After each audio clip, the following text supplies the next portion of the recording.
What up, vlogging peeps? Heading out for my run today. It's another cold one. Welcome to Chicago. And then I want to show you some of the things I do for recovery. Foam rolling, stretching, and then I got another recipe on tap for you.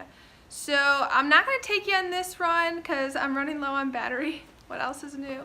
But I'm heading out. I've got my buff on, my headband. I'll also show you some other winter gear when I get back. But here we go. Alright guys, so I'm back from my run. 50 minutes easy, went really well. Everything feels great. It was actually a beautiful day to get out. Ended up not needing my gloves, so that was super awesome. What I want to show you next is just some quick recovery things you can do after you get in from a run, or if you're recovering from a race, getting ready for a race. One thing that's super important is foam rolling. So this is what I use. You can find it at running stores, Amazon. I'll link one in the comments if you want to pick one up.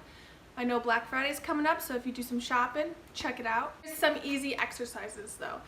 Tilt this baby down a little. For the IT band, which typically is one that aggravates in the runner's body from here to here, just take your roller, set it down, hit the hip, and roll a few times. Maybe get it warmed up a little. If you find a spot that's really sore on your IT band, you kind of just want to sit on it. Even try to like lift up your other leg to put some extra pressure on it. Let it sit for maybe 10 minutes and then roll it again. Another one that's really good is hamstrings. So right underneath there, just rolling. Lower calf always really gets me pretty bad. I tend to have some soreness in there, so let me give you a better view, getting the lower calf like that. And then even into your foot a little, get those foot muscles. In the butt or the gluteus, you get into the hip. Lower back, this is one of my favorites. Just kind of cross your arms and work it back and forth. Another exercise with the old foam roller is to switch it up and do the front of the body. So if you wanted to get those quads, typically after hill workouts or speed workouts, those quads will be awfully sore. So you just kind of flip it on this side, just roll it right on that quad. You can also do the inside. Maybe like the groin area. So if you just kind of like tilt over and get that inside area, you can do that as well. You can also do the front of the shin. So just kind of holding it like this. So those are the exercises you can do for the front of the body and for the back of the body. Super easy, super beneficial. Those are just some of the exercises I do with the foam roller. Another really good one, in one of these, it has these cool pokey things on it. And my hair, gross. And rub it in between, on the bottom of your foot. So like,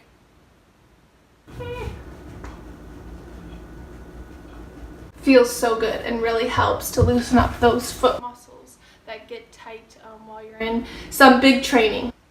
So this guy I will link in the comments. This bad boy as well. 2 easy recovery tools. Other things I do to recover is I use the sauna. Everyone doesn't have access to that, but if you do at your gym or in your building, I do 25 minutes in the sauna. Really helpful. I also make sure I'm eating well during this time. Sure, I'll have some cheat meals or things I don't normally have, but I definitely want to make sure not to get sick during this time. Sleep a lot, make sure I stay hydrated, and really just, kind of take it easy, give the body a break. So again, this will be a recovery month for me, and then we'll start back in training in December. Okay, next thing I want to show you is some of my winter go-to running gear. There's not much to it. I have this winter running box that I take out. It's easy for storage. Everyone finds an excuse to not go running. So you don't want your excuse to be, oh, I can't find my gloves, I can't find my hat. No, you just have a box ready with all your gear ready to go. In this box, my go-to stuff is you always gotta have your warm headband. This one's from Target. I also have just a bunch of headbands ready to go. These things you can find for like 99 cents. Or check out Goodwill, whatever. Or get a fancy one. Hats, go-to hats. I got a cozy North Face one and then a nice little G-Tech Ads one. Shout out Mike Nolan. Buffs are so good. This one is a buff that has fleece inside, so I don't know if you ski or snowboard, but you just put it around and you can wear it out like this. Cover your ears, or you can wear it as a headband. I have a lighter one too that I'll just wear when it's not so hot out. And this one again, use it, your nose is running, you know, you just kind of need to wipe the spit off your face, whatever.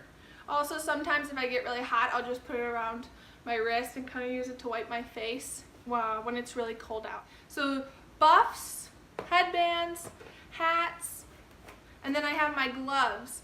Everyone always asks what gloves I use. I have these Nike ones that are my go-to. They have fleece inside, the fingers are nice and skinny. I love them. And they have fleece on the outside, so if you need to wipe your nose, it doesn't get it all red and sore. So these are my go-to. I've got some North Face ones that are also fleece. They're great. And then I have, you know, your 99-cent throwaway ones. These are great. You find them at Walgreens or you just always need a pair maybe you could throw out, or you could get messy or get snots all over and not really care. So that is my winter must-have box. Set yours up. Put some of your favorites in it. Let me know what you like to use in the comments. I'll also link these buffs that I have and the website if you want to check one out. I'm sure they'll be having sales over winter, so you can pick up one for the winter running season. Woo! Okay, one last thing I wanted to add. A lot of people ask me during the winter, what shoe do you wear because of the snow or if there's ice? So my go-to shoes are my trail shoes. Just you want to make sure you have some kind of traction for when it's like a little bit slicker out or just wet and, you know, snow's on the ground and it's hard to get your footing. So here's two I go with. So one is the New Balance Vazy or Vazy, whatever, Summit. These have great traction. They've been my go-to. And then also the Nike Zoom Wild Horse has been really awesome. So everyone has their different trail shoe, what works for them. Just make sure you get some traction on there if you're headed outside for the winter. Last thing I want to show you is my favorite spaghetti squash and acorn squash recipe. Obviously, 'tis the season. Squash is on sale right now. Get yourself one. They're super easy to make and you should have leftovers for the week. So acorn squash, butter, cinnamon, that's it. If you want to add a little pumpkin spice or a little nutmeg even, but I just do butter and cinnamon and then put it in the oven at 375 for about 50 minutes. Spaghetti squash, it's easy because it's the same temperature and same time. So spaghetti squash, hint, if you poke holes in the spaghetti squash with a fork, like you would if you were putting like a potato in the microwave, poke holes into the spaghetti squash where you're going to cut it with a knife, with a fork first though, and then it's so much easier to cut. I saw that on Instagram somewhere and I did it and it works amazing. If you want me to show you, let me know and I'll send you a clip. Spaghetti squash, all you need to do is pour a little olive oil, salt, pepper, maybe some garlic, throw that in the oven for 50 to 60 minutes. Here's the rest.